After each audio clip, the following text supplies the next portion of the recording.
Ven y sé parte de nuestra experiencia en Fe y Gracia, Puerto Rico.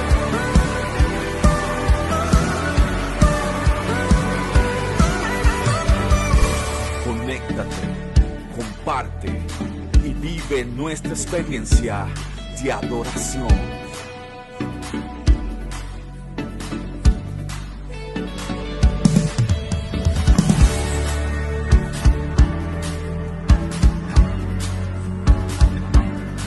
Porque Fe y Gracia es tu casa. Fe y Gracia es tu casa.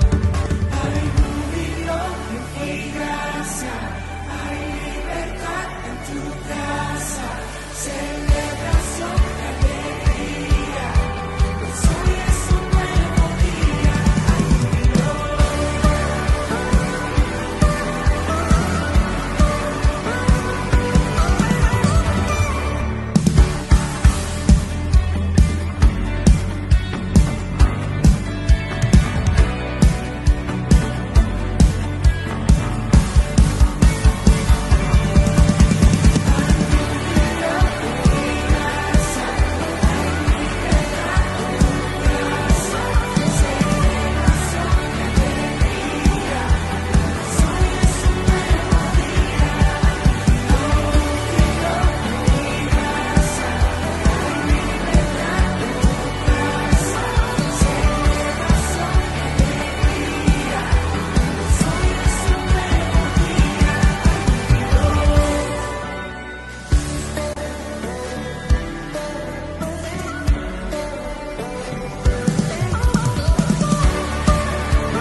Vamos a aprovechar el tiempo, ya son las 8:07. Es que yo no sé qué es lo que pasa, Maribel, que la mitad de semana, no sé, este servicio se va rápido, gloria al Señor.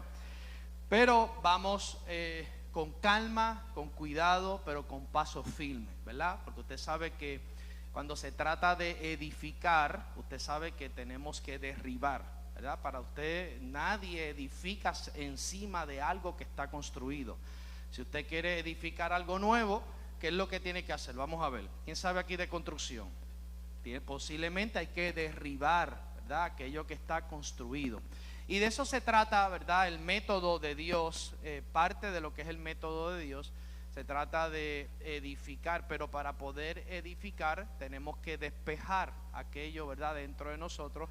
La Biblia habla de estructuras mentales que hemos creado y se establece el método de la renovación del entendimiento. Si nuestro entendimiento no se renueva, pues entonces tenemos un alma y un sistema de creencias que está viciada, es como que está arraigado, ¿verdad? Y no quiere dejar de pensar como pensaba. Y entonces ahí, Gilbert, tenemos que derribar todos los pensamientos, Tony, que se levantan contra lo que es la verdad.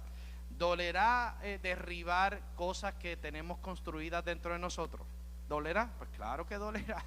Amén. Muchas veces cuando las personas quieren renovar dentro de la casa, hasta les duele derribar paredes, porque son paredes importantes, ¿verdad? Y paredes que pensamos que son las que sostienen toda la edificación. Pero para poder hacer espacio, tendríamos, ¿verdad? Que para poder tener espacio tendremos que derribar quizás formas de pensar, y lo más difícil muchas veces, dile a alguien, es desaprender.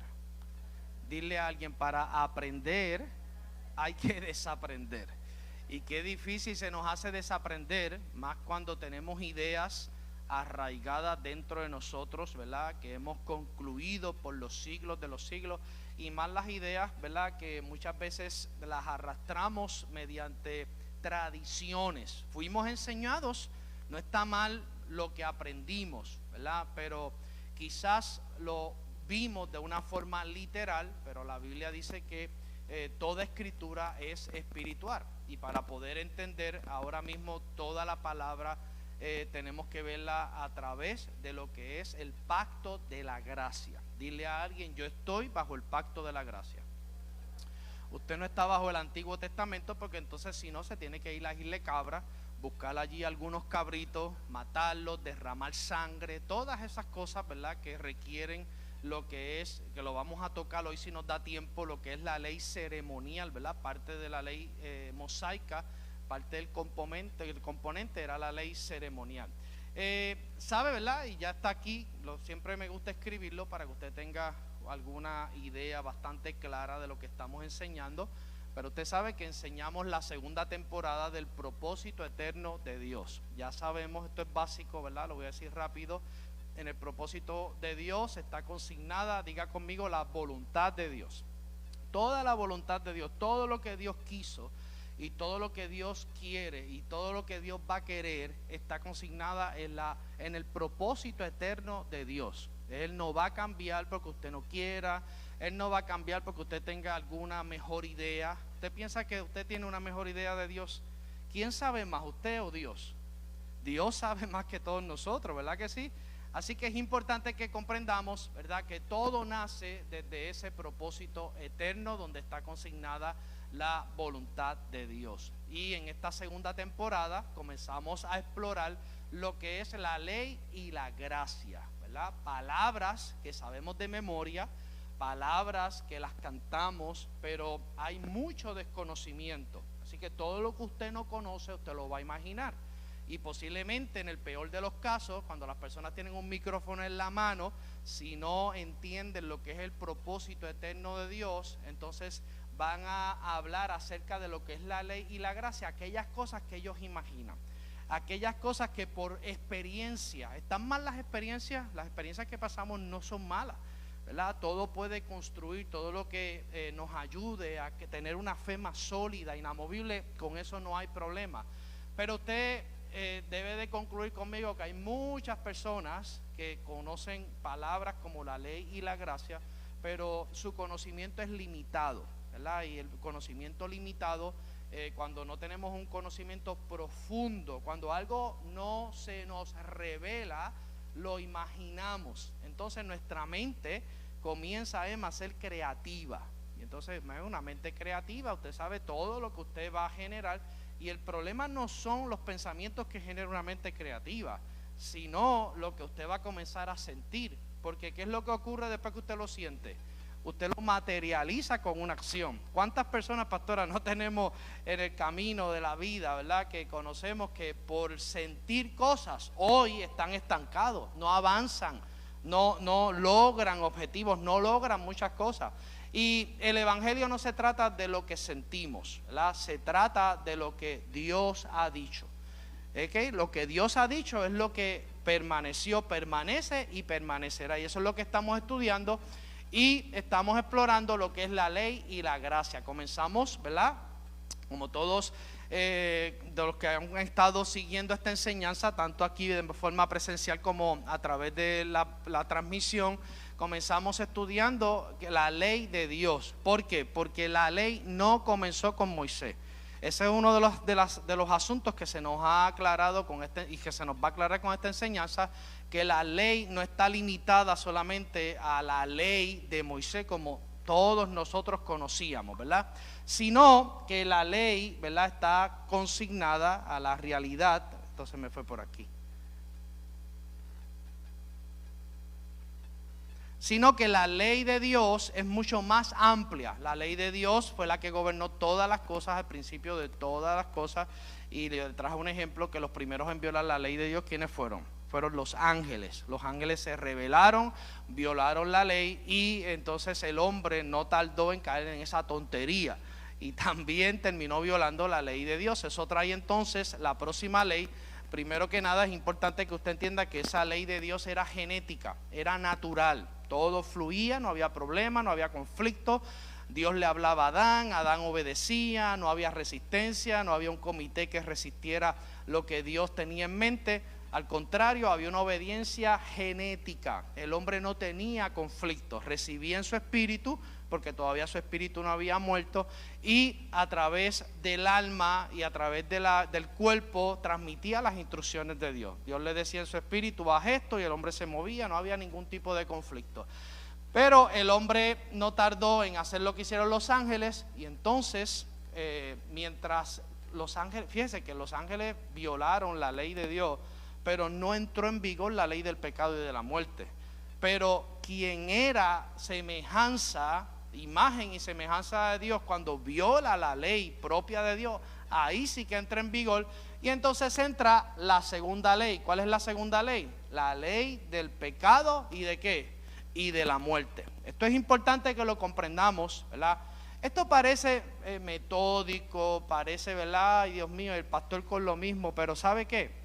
Cuando usted entienda todas estas leyes, usted va a entender por qué usted siente ciertas cosas, sus luchas, sus pecados, sus recaídas, porque muchas veces no se puede salir de ciertos vicios, de ciertos comportamientos, y es porque Pablo de hecho nos muestra cuando le escribe a los romanos que dentro de él estaban habitando dos leyes, ¿verdad? Estaba la ley del pecado y de la muerte, que estaba siendo desplazada, y entonces estaba la ley del espíritu de vida, que estaba entonces entrando, ¿verdad? Como nos pasa a nosotros, ¿verdad? ¿Dónde ahora mismo podría quedar memoria de la ley del pecado y de la muerte? Este micrófono tiene como un ruido, ¿verdad? Como un hormigueo. Tranquilo que estamos en vivo y a todo color, amén. ¿Dónde puede quedar todavía memoria de la ley del pecado y de la muerte en nosotros? ¿Dónde el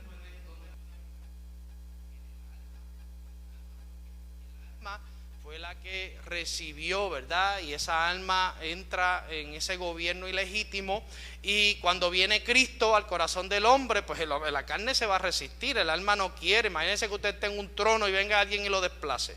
Pues Cristo viene y desplaza ese gobierno del alma, amén. Así que entonces entra esta ley genética también, porque diga conmigo, es una ley interna. La ley de vida era interna y la ley del pecado también era interna, y por eso es que yo las denomino como leyes genéticas, leyes naturales, leyes que estaban dentro.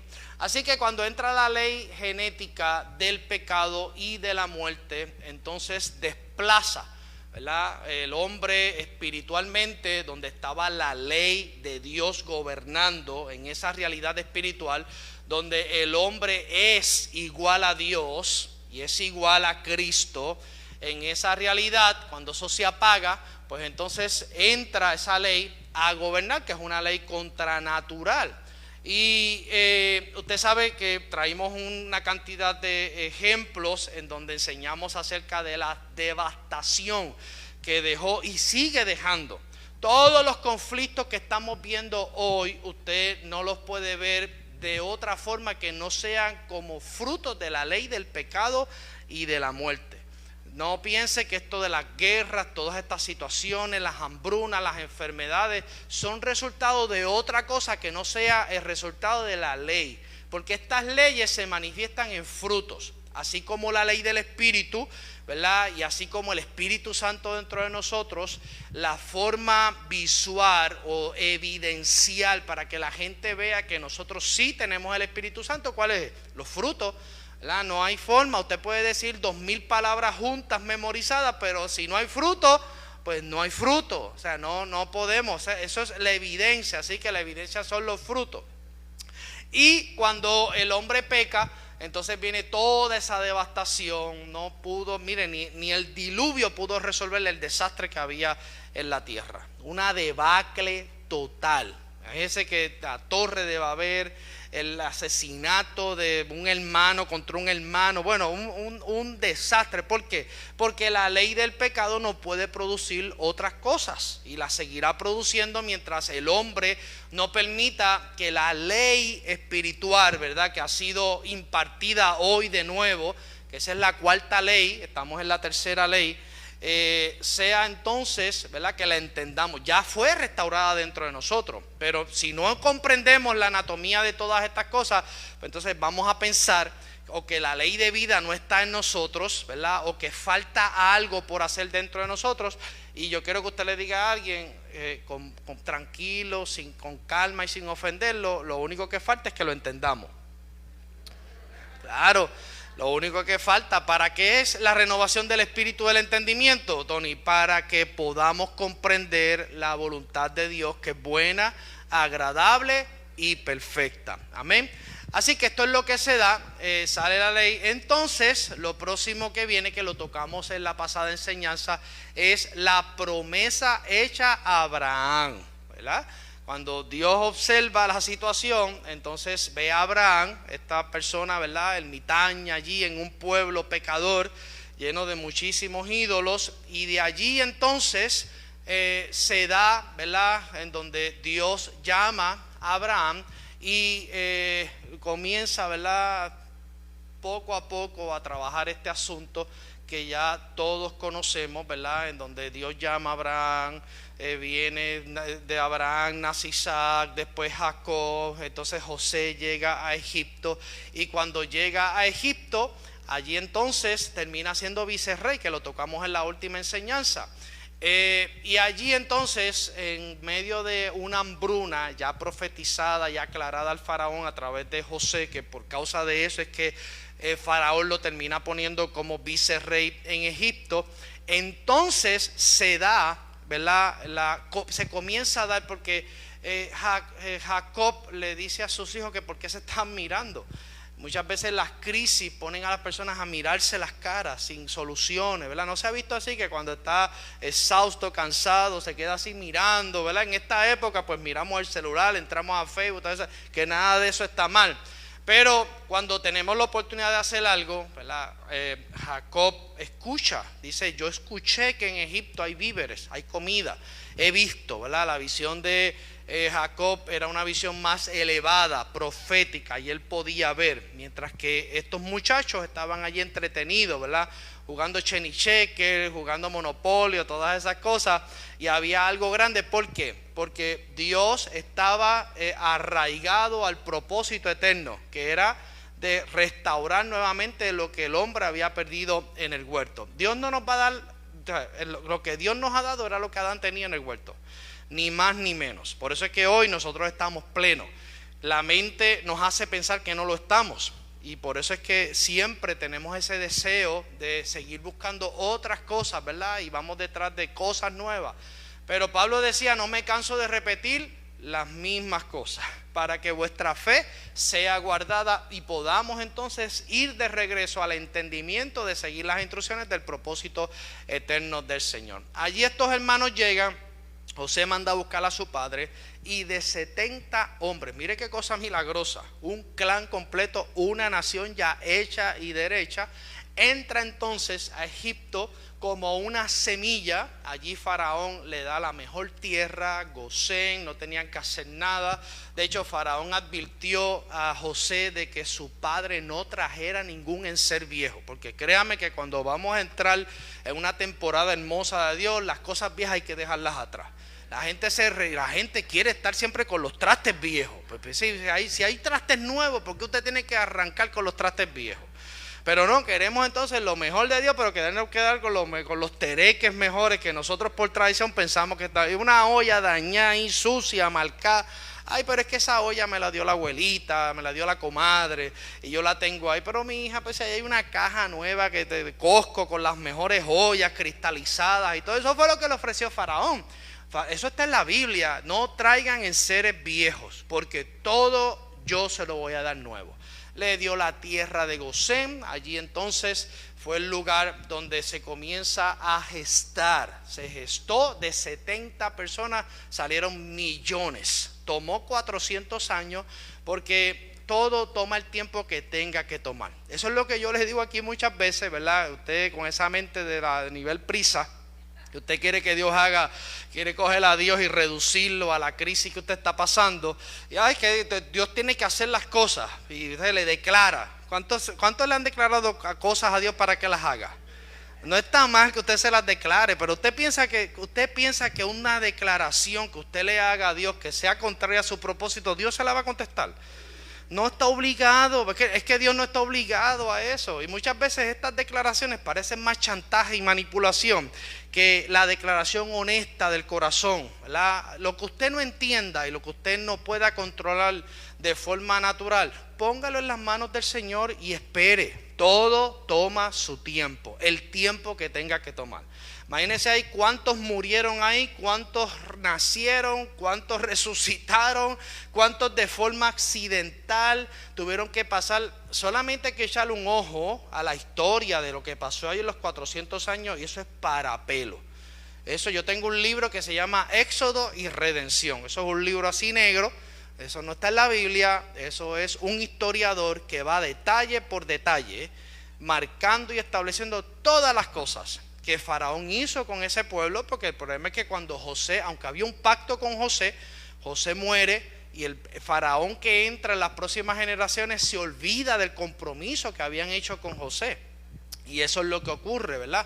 Y ese pueblo comienza a crecer de manera descontrolada. El sistema trató de poner controles.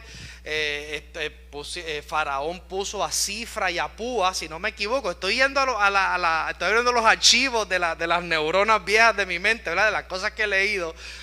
Pero no pudo detener eso. Créame que cuando Dios está gestando algo, escuche bien esto, nada ni nadie lo puede detener. Nada ni nadie. No se desespere. ¿Por qué se desespera? Porque usted tiene que empezar a creer las cosas, cómo Dios funciona, el poder de Dios, cómo el Espíritu Santo hace su trabajo perfecto. Pero no nos desesperamos, ¿verdad? Faraón entra en una desesperación, ¿verdad? Ya ese faraón que comienza a ver que ese pueblo seguía creciendo y creciendo y creciendo, y se estaba ya formando como una nación más poderosa. Y entonces los ayudantes, los soplapotes le dicen, ese pueblo ya es más grande que nosotros y se va a levantar y eso no iba a ocurrir. Pero siempre hay gente, usted tiene que cuidarse porque siempre hay gente que va a tratar de sembrar esa semilla de cizaña para desenfocarlo. Y eso fue lo que le ocurrió a Faraón. Entonces Faraón, por temor, pone a Cifra y a Púa y para que entonces los varones los eliminaran y dejaran las. Pero la Biblia dice que Cifra y Púa tuvieron temor. Aún las personas que tengan encargos contra usted, siempre el temor reverencial de Dios va a impedir que el daño llegue a su vida. Créame, porque usted está en la vida donde está todo el bien. Y no se trata de nosotros, acuérdese de eso. Se trata del propósito de Dios que está dentro de nosotros, que es mucho más grande. Cuando Faraón las cuestiona, entonces ellas le dicen, esas mujeres son tan fuertes, esas mujeres cuando se sentaban ahí en la paridora, cuando venían Cifra y Púa ya habían parido. Eso era algo milagroso y seguían pariendo y pariendo y pariendo. Entonces no pudieron contra. Ahora, en ese libro de Éxodo y Redención te explica que Faraón entonces con su ejército comienzan a coger los niños, se los sacaban de los vientres, los ponían en las construcciones, los usaban como de concreto. Eso es algo terrible. Ese pueblo pasó cosas terribles en ese tiempo de los 400 años. No obstante, la Biblia dice que el pueblo clamó y Dios se acordó de las aflicciones de ese pueblo. Y estaba don Moisés, estaba en el desierto, que se había ido huyendo, ¿verdad? Y tuvo que huir. O sea, que usted no sabe por qué Moisés tuvo que huir. Porque se creyó que era Superman, ¿verdad? Dice que un día de cuando él era príncipe, usted sabe que Moisés lo pusieron en una canasta cuando se estaba gestando este peligro contra los niños. Y entonces la hija del faraón lo toma, lo adopta. Entonces Moisés comienza a ser preparado para ser el próximo faraón. Así que imagínense. Pero la genética que tenía era una genética donde el pueblo de Israel estaba impregnado ahí. Dice que un día, cuando ya estaba grandecito y estaba educado, bajó y vio las aflicciones del pueblo. Y había allí un egipcio maltratando a un hebreo y lo mató, ¿verdad? Porque dice la Biblia y lo dice en Hechos, cuando Pablo está explicando acerca de esto, que dice que se dejó llevar por el corazón y descendió a Egipto. Y entonces allí, cuando descendió, ve la escena, y como estaba gobernado, ¿verdad?, por esta parte del corazón que son las emociones, se cegó, y cuando vio que el egipcio estaba maltratando al hebreo, dice que lo mató y entonces lo ocultó bajo la arena. Pero la arena no fue hecha para ocultar cadáveres, ¿verdad? Al otro día ese cadáver comienza a apestar y a salir, y entonces él vuelve, cuando se está haciendo la investigación, trata de intervenir ahora con un conflicto de dos hermanos. No había un egipcio, y entonces uno de ellos le dice: ¿quién eres tú que vienes a ponerlo aquí cuando tú mataste al egipcio el día de ayer? Y allí fue descubierto su pecado, y llegó al oído del faraón, y entonces faraón quería matarlo. Él tuvo que huir al desierto. Le digo todo esto porque entonces esto le costó, dile a alguien, 40 años. Y usted quiere que Dios siga haciendo las cosas como le dé la gana, ¿verdad que sí? Dile a alguien: las cosas de Dios toman tiempo. Toman tiempo. Usted no se debe de desesperar, porque fíjese, y más los errores, porque este error, ¿verdad? Moisés, como quiera, cuando Dios escoge a una persona para hacer algo, lo hace como imagen en ese pacto, que las personas eran escogidas con una asignación especial. Así que Moisés había nacido para eso, pero le costó 40 años. Gloria. Y allí, después de 40 años, se estaba dando todo el sufrimiento de este pueblo.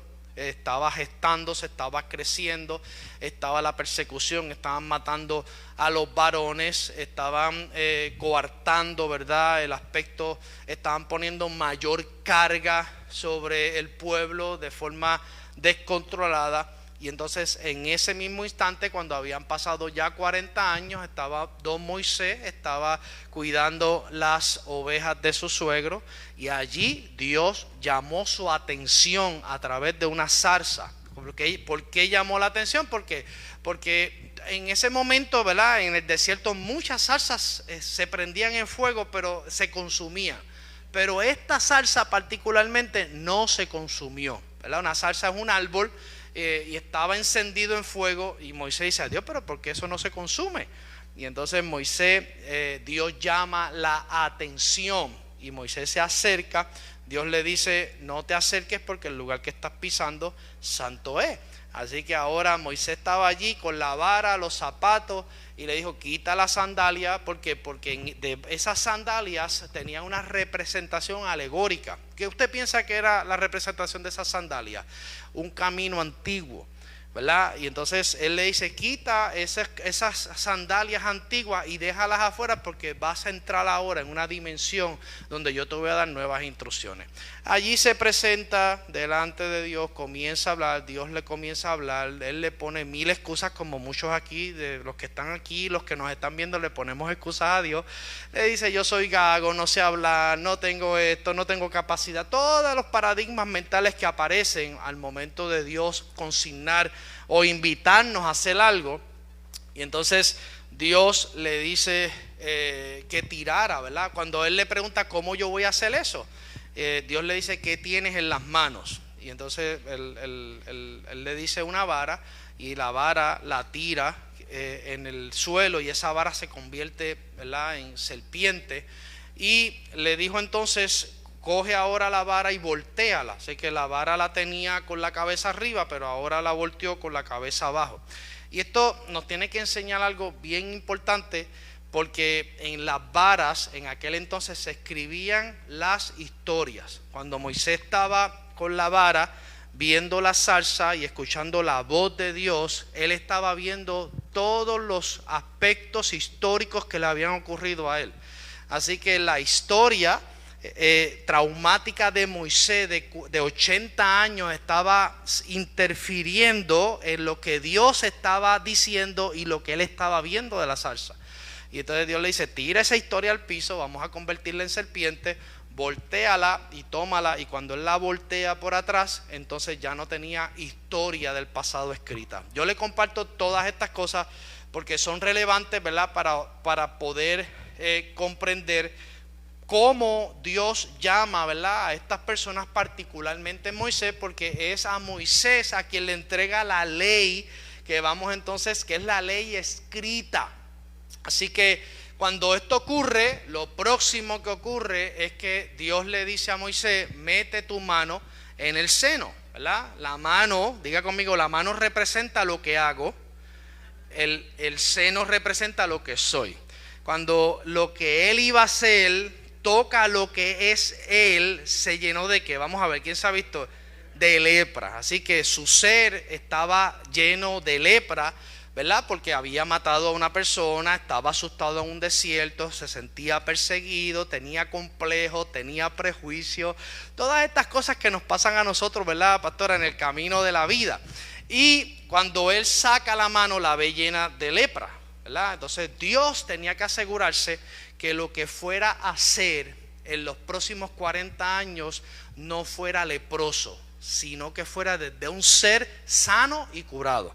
Entonces Dios viene y le dice que vuelva y meta la mano otra vez en el pecho, y cuando él la metió y tocó el pecho, entonces ahora dice que tenía la mano como la mano de un bebé. Así que Dios le estaba mostrando que lo estaba sanando en ese momento de la lepra del pasado, y que entonces estaba preparado para presentarse a Egipto desde una realidad, desde un propósito eterno en donde no hubiera lepra. Así que esto nos tiene que enseñar a todas las personas que estamos haciendo algo en este reino, desde la A hasta la Z, ¿verdad? Que todo lo que hagamos nos aseguremos que no tenga lepra. No la vamos a tener, pero tenemos que asegurarnos. Porque muchas veces nuestras acciones, a veces vemos personas, ¿verdad?, que tienen ciertos comportamientos en las congregaciones, y a mí, ¿verdad?, yo lo miro con compasión, Alondra, porque muchas veces una persona, ¿verdad?, difícil es por razón de que tiene una historia difícil. Y muchas veces es por causa de que todavía, ¿dónde queda la lepra? En nosotros mismos, ¿dónde queda la lepra todavía? En el alma, porque en el alma, ¿verdad? Por eso el alma tiene que ser educada. Por eso yo los felicito, porque están aquí. Felicito a las personas que están conectadas, porque vamos entendiendo el proceso, vamos entendiendo cómo trabaja todas las cosas, nos vamos entendiendo a nosotros mismos. Así que ahora Moisés estaba listo para prepararse, ¿verdad? Allí también Dios le consignó a su hermano, y fue allí, representó, y juntos entonces pudieron presentarse, ¿verdad?, delante de Faraón. Y se da todo esto, y cuando son liberados, ¿verdad?, se da la liberación. Dios comienza de forma externa, estaba bregando con una naturaleza, número uno, que llevaba 400 años, imagínense, Por eso es que ellos no lograron entrar. Quienes entran son sus hijos a la tierra prometida, ¿verdad? Pero imagínense, vamos a ponernos en el lugar de ellos. 400 años de esclavitud, ¿verdad? Algo terrible, no podían verse como libres. Ese es el síndrome de mantenerse esclavo. Y eso pasó, de hecho, cuando Abraham Lincoln firma la ley de la libertad de la esclavitud. Muchos esclavos prefirieron quedarse con sus amos porque nunca lograron verse como libres. Y hay personas que tienen la vida nueva, hay personas que tienen todo lo que necesitan en esta vida para ser libres, pero se han acomodado a una vida pasada, a una vida de dolor que se les hace difícil y prefieren quedarse con su amo pasado, quedarse en el dolor, quedarse en la pena, quedarse en los prejuicios y no disfrutar la vida. Nosotros somos libres. Dile a alguien: nosotros somos libres. Si el Hijo os libertare, seréis verdaderamente libres. Y esto es poderoso y debe ser la fuerza motora para todas las cosas en nosotros. Así que el pueblo sale libre, ¿verdad? Moisés logra, pero visualice que entonces Dios, yo me imagino Dios tratando, ¿verdad? Bueno, ya él sabía lo que tenía que hacer. Dios no estaba improvisando, de eso yo estoy seguro. Y entonces le da, es en esta liberación que entra en vigor la ley de Moisés. Diga: la ley de Moisés. Y esa es la tercera ley para poder entender que estamos explorando, ¿verdad? ¿Qué era esta ley? La Biblia dice que es una ley escrita de justos mandamientos y ordenanza. Diga conmigo: justos mandamientos y ordenanza. Pero muchas personas piensan que la ley del antiguo pacto es mala, ¿verdad? Claro, porque nos enfocamos en el efecto. ¿Y por qué en el efecto? Porque esta ley, aunque describía, ¿verdad?, la justicia de Dios, lo hacía desde afuera hacia adentro. Esta ley, para que usted sepa, no era una ley genética. Anótelo ahí porque esto es importante. De nuevo, las leyes genéticas son partes de la naturaleza de nosotros. Amén. La ley del pecado sí es genética. ¿Por qué? Porque es una ley que tiene memoria en nuestra alma. La ley del espíritu de vida en Cristo Jesús es genética. ¿Por qué? Porque fue devuelta, ¿verdad? Y era la que tenía Adán al principio. Pero esta ley, al ser una ley en tablas, solamente hace una descripción de Dios. Diga: descripción de Dios. Señala. Es como si usted tuviera una enfermedad. Señala la enfermedad, pero no pone antibiótico para erradicar la enfermedad. Entonces la ley señalaba el pecado, decía lo que estaba mal, pero no solucionaba la generadora que producía pecados. Amén. No podía trabajar con esa realidad genética porque no estaba dentro del hombre. No había forma. Por eso es que Jesús, ¿qué fue lo que Jesús dijo? Jesús dijo: yo he venido a cumplir la ley. Porque para que la ley hiciera justo al hombre, tenía que cumplir toda la ley. Y no hubo ni existió nadie en el Antiguo Testamento que pudiera cumplir toda la ley. De hecho, Israel se mandó y dijo, cuando Moisés le habló acerca de estos conceptos, Mayra le dijo: la vamos a cumplir, nos comprometemos a cumplir la ley. Y usted sabe qué, la naturaleza adámica jamás tiene ni tendrá la capacidad de cumplir la ley de Dios. Solamente Cristo fue el único que cumplió la ley. Así que al él cumplir la ley, entonces esa ley se hizo parte de él. Por eso es que Cristo en sí es la nueva ley que nos gobierna a nosotros. Amén. Así que esto es importante, pero particularmente la ley de Moisés, aunque era una justa, de justos mandamientos, de justas ordenanzas, ¿verdad? Decía lo bueno, decía las cosas buenas de obedecer la ley, pero decía las cosas malas, decía las cosas buenas, pero solamente las señalaba. El hombre no podía, el hombre estaba incapaz. Y Pablo dice, ¿verdad?, que fue entonces esta ley, nos preguntamos si no solucionaba el problema. Dígame, pastor, ¿para qué fue entonces añadida? ¿Para qué qué?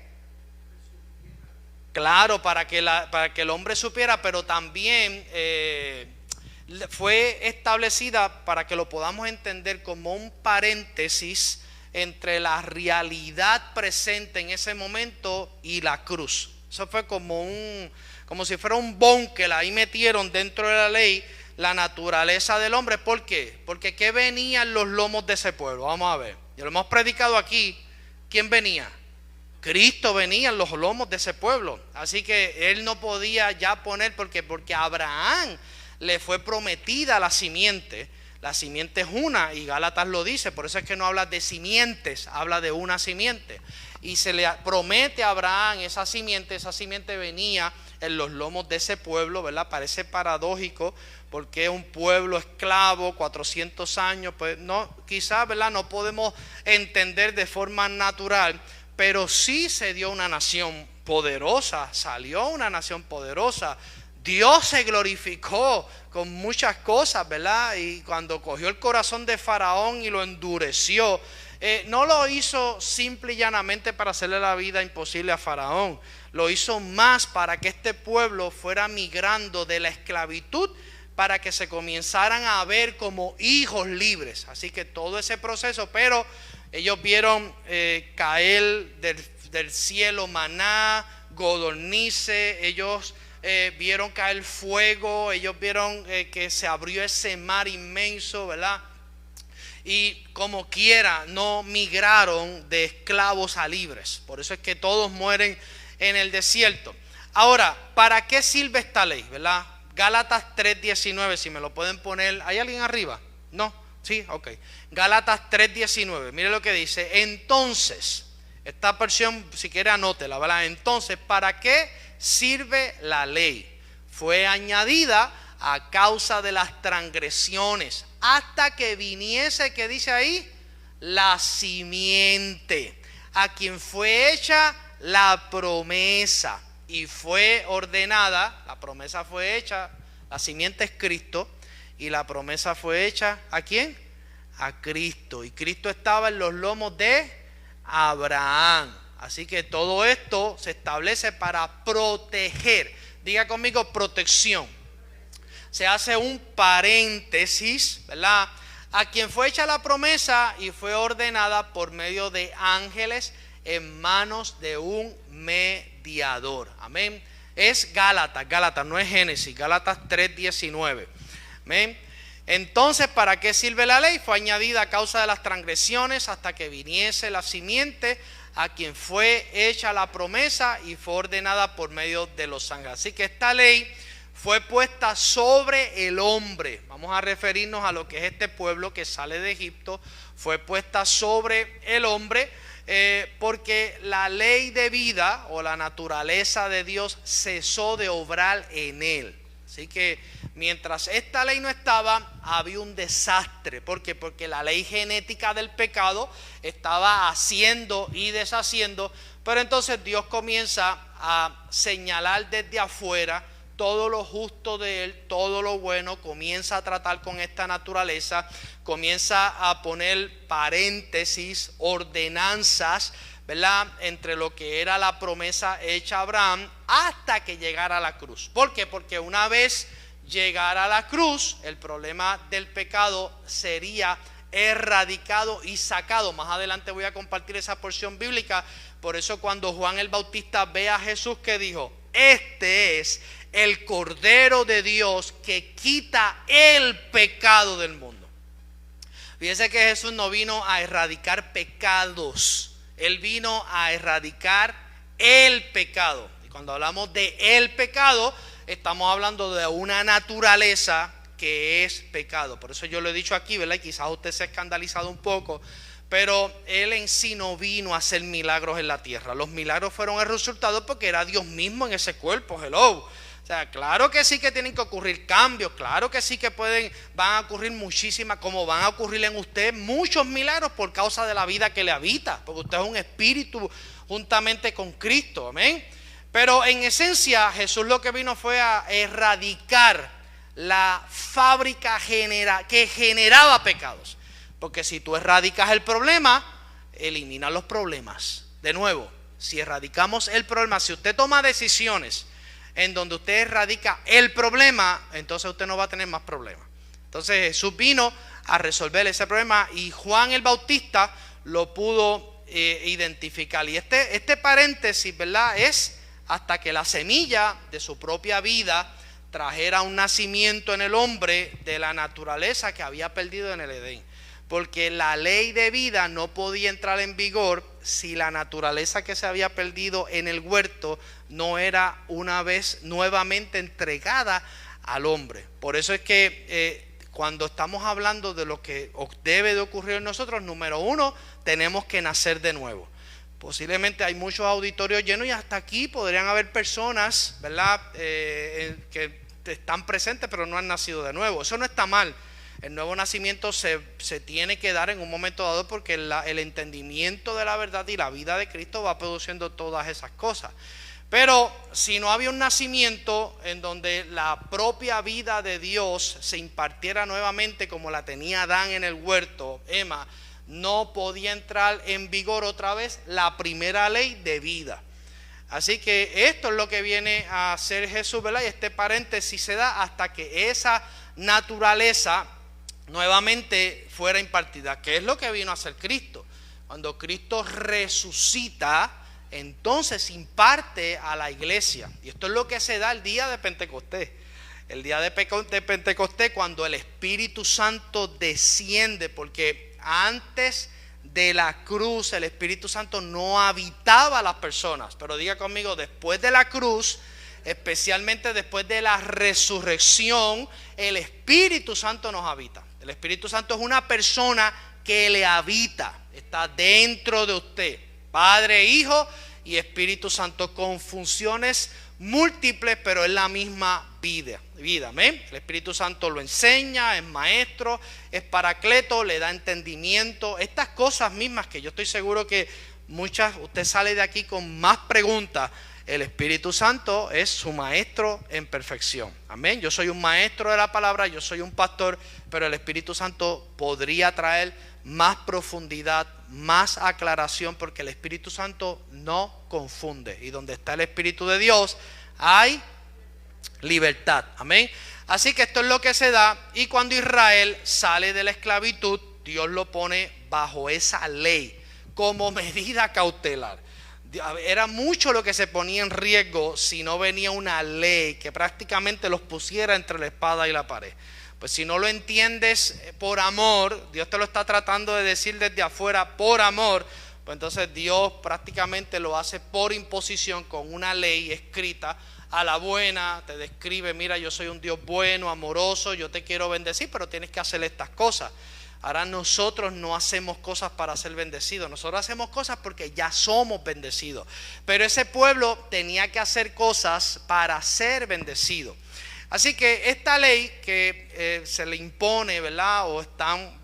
Ahora era como una cobertura sobre ellos de protección cautelar, porque Dios estaba más que protegiéndolos a ellos, estaba protegiendo la semilla, la simiente del Hijo que venía en ese pueblo.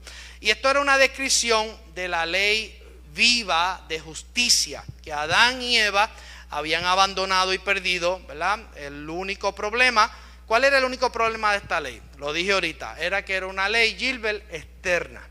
No era genética, no era interna, era una ley que avisaba, eran letreros que le decían a las personas: no hagas, no peques, no mueves, no te muevas por acá. Y era una naturaleza rebelde que ni le importaba, ¿verdad? Y respondía por emociones, como lo dije ahorita. Ellos le dijeron: sí, vamos a cumplirla, pero en esencia, si tú no cumplías algo de la ley, tú eras maldito en toda la ley. Era imposible cumplir la ley.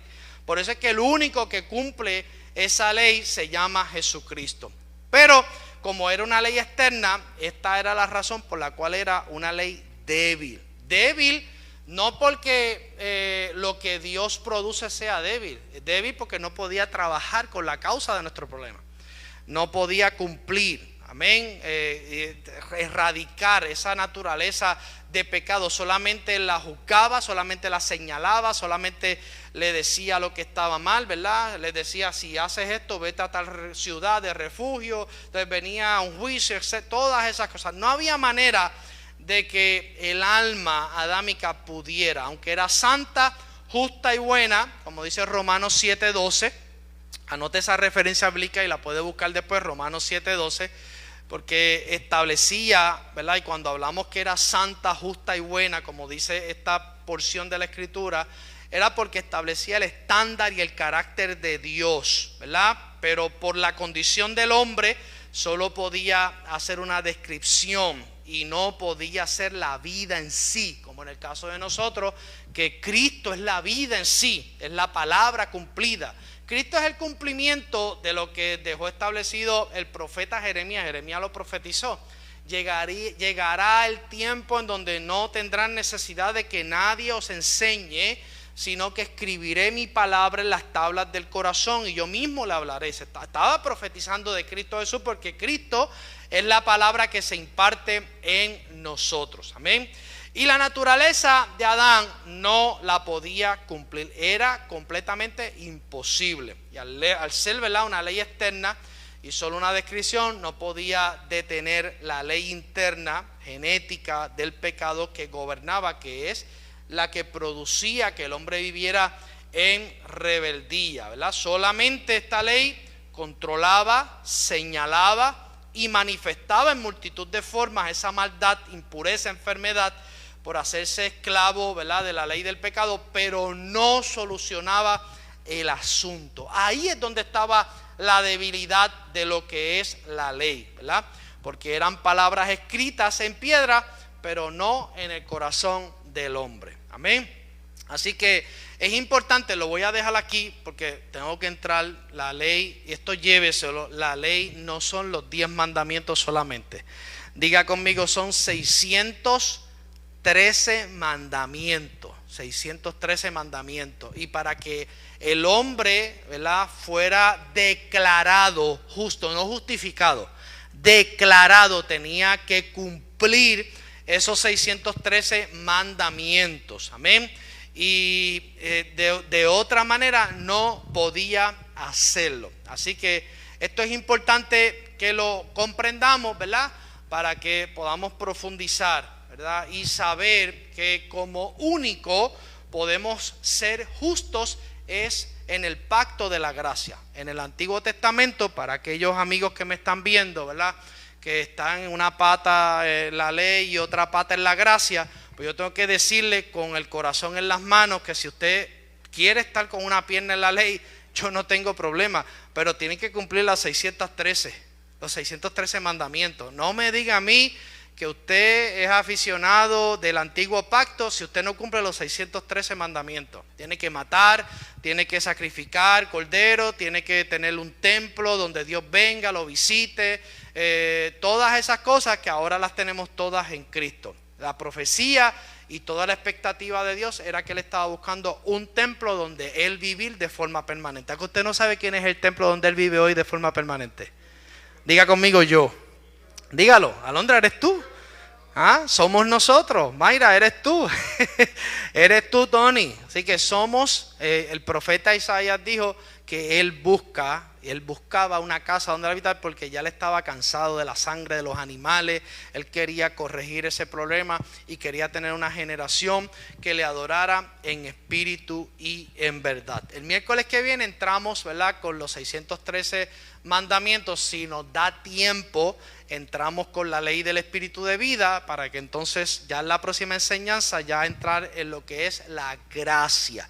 La gracia podríamos estar 2 miércoles más, a menos que usted quiera que yo venga aquí y se lo diga rapidito, usted lo anota y usted, o si usted quiere, yo voy poco a poco y usted tiene paciencia y va desarrollando pericia y nadie lo engaña. Cuando vengan a imponerle, mira, tienes que hacer esto, tienes que circuncidarte, tienes que hacer estas cosas, porque esto no es, ese era el conflicto. La crisis de la iglesia primaria no era con Roma. ¿Con quién era la crisis de la iglesia primaria? Con el sistema religioso. Amén. Porque ellos querían que se circuncidaran, ellos querían seguir con las prácticas en el templo, ellos querían seguir, ¿verdad? Ellos querían lo mejor de Cristo, pero también querían quedarse con lo mejor, amén, de lo que es las obras que se tenían que hacer para hacer. Amén. Y eso era terrible, ¿verdad? Porque cuando tú piensas que para ser salvo necesitas hacer cosas del antiguo pacto, pues entonces yo con dolor en el alma, ¿verdad?, se lo digo con el corazón en las manos, entonces la cruz no sirve, la cruz tiene agujeros. El sacrificio del Cordero de Dios que vio Juan el Bautista, que dijo que quita el pecado del mundo. Entonces, si yo tengo que practicar, si yo tengo que hacer cosas del Antiguo Testamento, desde la realidad, oiga bien, no es que no vamos a hacer cosas porque, de nuevo, la ley es justa, buena y describía el carácter de Dios, pero desde afuera. Y como era desde afuera, tenía que imponer ciertas ceremonias, que todas, incluyendo las fiestas y el día de reposo, se cumple. Rapidito, el día de reposo se cumple en Cristo Jesús. Ya no hacemos Shabbat de 6 a 6 el viernes. ¿Por qué? Porque el descanso eterno está ¿dónde? Está en Cristo Jesús. Por eso Jesús, cuando llegó en ese tiempo, le dijo: venid a mí los que están trabajados y cargados, y yo les daré Shabbat eterno. Así que en Hebreos Pablo lo explica en el capítulo 6 o 7, ¿no? Después lo puede buscar con calma, en donde dice que ya el reposo, el día de reposo no es un día, sino una persona. Nosotros como iglesia, yo estoy en un Shabbat eterno. Yo vivo en un descanso eterno. ¿Y por qué es importante vivir en un descanso eterno? Porque todo lo que hacemos desde el descanso de Dios produce descanso en otras personas. Amén. Un aplauso al Señor fuerte. Nos vemos el miércoles. Bendecido.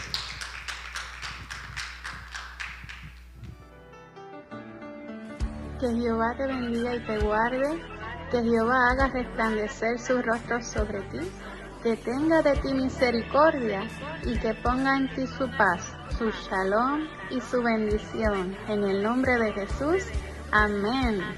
Gracias por ser parte de nuestra experiencia de adoración en Fe y Gracia, Puerto Rico. Recuerda, todos los lunes, redes de oración. Miércoles de break.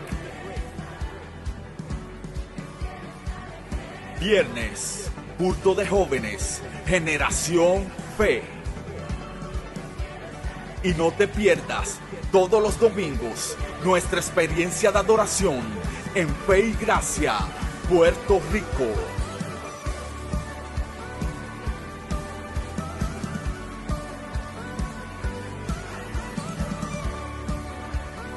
Si quieres bendecir nuestro ministerio con una ofrenda, puedes hacerlo a través de ATH Móvil en el área de donaciones. Busca Iglesia Fe y Gracia y recuerda que Fe y Gracia es tu casa.